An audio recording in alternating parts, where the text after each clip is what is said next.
अस्सलाम वालेकुम दोस्तों, मैं हूं सैफ और आप देख रहे हैं सैफ स्पोर्ट। इसको देखना तो बनता है। दोस्तों आज आप लोगों से बात करने जा रहे हैं, बात करेंगे आपके साथ न्यूजीलैंड वर्सेस इंडिया को लेकर। तो जैसा कि आपको पता है कि न्यूजीलैंड और इंडिया के दरमियान जो ना तीसरा टेस्ट मैच खेला जा रहा है मुंबई के अंदर। भाई साहब बहुत ही आउटस्टैंडिंग किस्म की परफॉर्मेंस देखने को मिली है न्यूजीलैंड की टीम से, और इंडिया एक दफा फिर मुश्किल में फंस चुका है। इंडिया के 4 खिलाड़ी आउट हो चुके हैं। भाई साहब क्या न्यूजीलैंड की टीम इंडिया के होम ग्राउंड में व्हाइट वॉश कर सकती है? अब तक क्या सिनेरियो है इस टेस्ट मैच का? क्या इंडिया इस टेस्ट मैच में वापस आ सकता है या टेस्ट मैच हार सकता है? ये कहानी है, इस पर बात करेंगे। तो अगर आप हमारे चैनल पर नए हैं, चैनल को लाइक करें, सब्सक्राइब करें, साथ ही बेल आइकन को बजाना भूलिएगा। तो जी हाँ दोस्तों, जैसा कि आपको पता है कि न्यूजीलैंड ने पहले इंडिया को 2 जो ना टेस्ट मैचेस हरा दिए हैं, और जो ये इस सीरीज का लास्ट तीसरा टेस्ट मैच चल रहा है। वैसे अब न्यूजीलैंड ने पहले बैटिंग करते हुए 235 रन बनाए हैं। ठीक है, तो आपको बता चलूं टॉम लैथम जो कि इनके कैप्टन है, इन्होंने 28 रन बनाए। ठीक है, उसके बाद विल यंग जो इनके ओपनर बैट्समैन है, इन्होंने भाई साहब 71 रन बनाए हैं। ठीक है, और डैरल मिचेल जो है ना भाई साहब, इन्होंने 82 रन बनाए हैं। तो ये इनके टॉप 3 बैट्समैन हैं जिन्होंने सबसे जो ना अच्छे रन बनाए हैं। तो इस तरह इनकी टीम ने मिलजुल कर 235 रन का इंडिया को टारगेट दिया था। और आपको बता चलो इंडिया के 86 पर जो ना 4 खिलाड़ी आउट हो चुके हैं। ठीक है, पहला दिन था ये टेस्ट मैच का और 86 स्कोर किए इंडिया ने 4 खिलाड़ी के नुकसान पर। भाई साहब बहुत ही आउटस्टैंडिंग किस्म की परफॉर्मेंस देखने को मिल रही है न्यूजीलैंड की तरफ से। भाई साहब 149 रन की जो ना ट्रायल अभी इंडिया के ऊपर है। ठीक है, इंडिया को कल 149 रन उतार के फिर जो ना लीड देनी होगी, और कम से कम इंडिया को 150-200 रन बनाने होंगे, जिसकी वजह से इंडिया जो है ना मैच में वापस आ सकता है। अगर इंडिया ऐसा ना कर सका या इंडिया आप समझ ले 149 रन उतारने में नाकाम हो जाता है, ये जो ट्रायल है इंडिया का, तो इंडिया डेफिनेटली ये टेस्ट मैच हार जाएगा। और इंडिया अपने होम ग्राउंड में भाई साहब काफी अरसे के बाद जो ना व्हाइट वॉश होने जा रहा है अगेंस्ट न्यूजीलैंड। न्यूजीलैंड ने अनबिलीवेबल परफॉर्मेंस दिया। आपको बता चलूं इंडिया के जो खिलाड़ी हैं जिन्होंने अच्छे रन बनाए हैं, जायसवाल ने भाई साहब 30 रन बनाए हैं, 30 रन बनाए हैं 52 बॉलों के अंदर। ठीक है, और रोहित शर्मा ने एक दफा जो ना फिर डिसअपॉइंट किया। भाई साहब किस तरह का आप एग्रेसिव इंटेंट शो करवाना चाहते हो, मुझे बताएं ना आप। भाई साहब यहाँ पर नहीं है इंटेंट शो करवाना। विकेट को भाई साहब चेक करो, विकेट क्या बिहेवियर कर रहा है। ठीक है, उसको पढ़ो, उसको जो ना देखो कि उसकी क्या डिमांड है, उसके मुताबिक खेलो। ये कि नहीं मुंह उठाया आपने, आप समझ रहे हो कि बांग्लादेश की टीम आते सारे जो ना टुल्ले कमाने शुरू कर देते हो। भाई साहब इतना मैं कहता हूँ बुरे तरीके से रोहित शर्मा आउट हुआ है जिस तरह कोई बच्चा भी नहीं आउट होता। भाई साहब टोपा ही लगा, सीधा सॉफ्ट डिसमिसल, सीधा जो ना स्लिप के ऊपर क्या ही दे दिया है।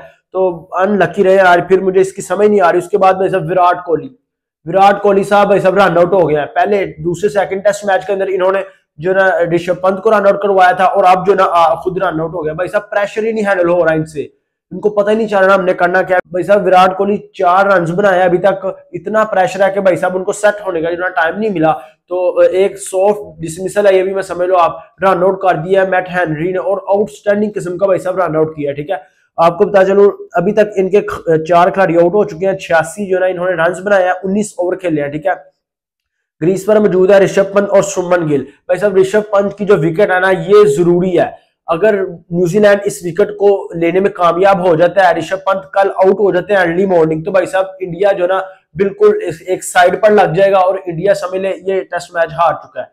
ठीक है, क्योंकि ऋषभ पंत जो ना जिस तरह का वो बैटर है, जिस तरह की सिचुएशन बन गई है पहले ही दिन के अंदर तीसरे टेस्ट मैच के अंदर, तो इंडिया के लिए बहुत जरूरी है कि ऋषभ पंत जो ना वो विकेट के ऊपर मौजूद रहे, ग्रीस के ऊपर मौजूद रहे, और इंडिया जो ना कम से कम 100 की पार्टनरशिप करे।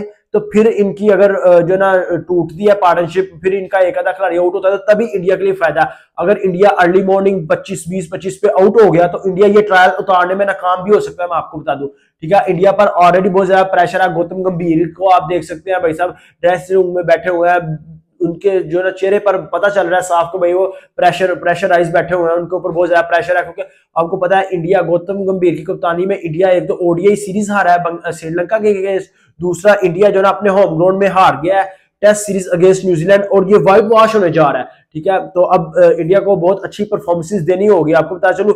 और सबसे अहम बात आपको बता दूं कि भाई साहब न्यूजीलैंड के जो प्लेयर्स हैं जिनमें आप देखिए Trent Boult, Tim Southee, Santner, यही मेन प्लेयर थे ना भाई, ये खेल ही नहीं रहे, ये नहीं खेल रहे तीसरे टेस्ट मैच में।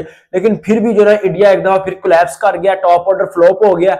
अभी तक जो ना शुभमन गिल ग्रीस पर मौजूद है, ग्रीस पर। ठीक है, अगर शुभमन गिल अच्छी परफॉर्मेंस देते हैं और साथ में ऋषभ पंत इनका साथ देते हैं, तो ही इंडिया जो ना अच्छी परफॉर्मेंस दे पाएगा, इस टेस्ट मैच में वापस आ सकता है। और सबसे जरूरी है कि इंडिया को जो 149 रन की ट्रायल है ये उतारना बहुत ज्यादा लाजमी है। अगर इंडिया के ऊपर 10 रन भी रहते हैं ना, मैं कहता हूँ इंडिया जो ना अगली जो सेकंड इनिंग होगी उसमें और ज्यादा प्रेशराइज हो जाएगा, क्योंकि आपको पता है कि इंडिया पहले इनिंग में फ्लॉप हुआ है, उसका कॉन्फिडेंस हाई नहीं है, ठीक है। जब तक आपको थोड़ा बहुत कॉन्फिडेंस नहीं आएगा, तो जब आपकी बैटिंग कोलैप्स कर रही होगी बैक टू बैक, तो फिर आप जरा प्रेशराइज होते हैं, फिर आपको समझ नहीं आती आपने करना क्या है, ठीक है। अपने होम ग्राउंड में व्हाइट वॉश से बचने के लिए अगेंस्ट न्यूजीलैंड भाई साहब इंडिया को कल अच्छी क्रिकेट खेलनी होगी, और वो किस तरह खेली जाएगी आपको पता है। ऋषभ पंत और शुभमन गिल दोनों अच्छे खासे सीनियर बैट्समैन है, और ऋषभ पंत स्पेशली, अगर ऋषभ पंत विकेट पर मैं कहता हूं मौजूद रहते हैं तो इंडिया अपनी पोजीशन को मजबूत कर सकता है, क्योंकि ऋषभ पंत बहुत ही आउटस्टैंडिंग किस्म का गेम चेंजर बैट्समैन है, ठीक है। आपको पता है जिस तरह की वो परफॉर्मेंस देते आ रहे हैं back to back, Rishabh Pant के रन्स आना बहुत जरूरी है। इसी सूरत में टीम इंडिया इस मैच में वापस आ सकता है, वरना मैं कहता हूं कोई चांस नहीं है। क्रेडिट देना चाहूंगा भाई न्यूजीलैंड बॉलर्स को, जिन्होंने लाजवाब किस्म की मैं कहता हूं फील्डिंग तो वो करते ही करते हैं, बॉलिंग करते हैं और बैटिंग आउटस्टैंडिंग किस्म की। डैरल मिचेल आउटस्टैंडिंग किस्म के रन्स बना दिए हैं, ठीक है। उसके बाद आपको पता चलूं वो जो है क्या नाम उनका है, विल यंग्स भाई साहब, उन्होंने 70 रन की, वो भी यंगस्टर है, जितना एक्सपीरियंस शुभमन गिल का उतना एक्सपीरियंस उसका है, ठीक है। तो आज के लिए इतना ही, मिलते हैं नेक्स्ट वीडियो। बहुत सारा ख्याल रखिएगा। अल्लाह हाफिज़। चैनल पर नए हैं, चैनल को लाइक करें, सब्सक्राइब करें, साथ ही बेल आइकन को बजाना भूलिएगा। शुक्रिया।